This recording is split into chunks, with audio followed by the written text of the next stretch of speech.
Hi guys, welcome back to my channel. আমি নন্দিতা। তোমরা সবাই কেমন আছো? আশা করছি সবাই ভালো আছো। পিসির সাথে গিয়ে ঘুরে আসার পর আন্টি বলল, চলো আমার সাথে বাজারে যাবে। আমি ভাবলাম ঘরে পিসিকে আর বোনকে রেখে কিভাবে আমি চলে যাই। মাকে জিজ্ঞেস করায় মা বলল যা। তাই আমিও গাড়িতে উঠে চলে আসলাম বাজারে।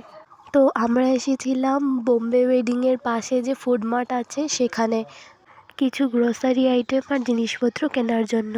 একটা ইন্টারেস্টিং কথা তোমাদেরকে বলি, আমি না সেখানে ঘরের চপ্পল পরেই চলে গিয়েছিলাম। আমার একবারের জন্যেও মনে হয়নি আমি যে চপ্পল পরেই ঘর থেকে বেরিয়ে গেছি। আমি গাড়িতে উঠে গেছি, তারপর আমার মনে হলো যে আমি তো চপ্পল পরে এসেছি।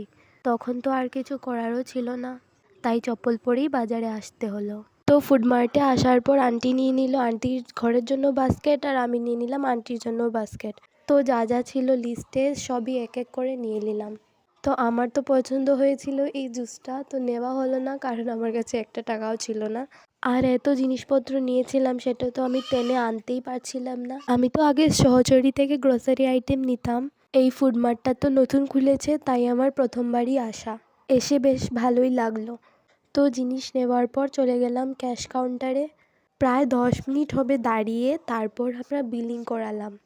তখন ময়না বলল, বদ্দি ভাই আমার ঘুম পেয়েছে, আমি ঘুমাবো। তো ওকে বললাম আমার কুলে আয়, তাও 10 মিনিটও হবে না ও আমার কুলে ঘুমিয়েছে। তারপর তো চলে আসলাম বাজার টাজার নিয়ে গাড়িতে। ব্যাগটা এতই ভারী ছিল আমি তো হোঁচট খেয়ে পড়েই যাচ্ছিলাম। তারপর এসির বাতাস খেতে খেতে খাচ্ছিলাম লিচি, যেটা আন্টি আমাকে কিনে দিয়েছিল। আর বাইরের সুন্দর ভিউটা দেখতে দেখতে চলে আসলাম বাড়িতে। তোমরা কে কে আমার ভিডিও দেখো তোমরা আমাকে কমেন্টে জানিও।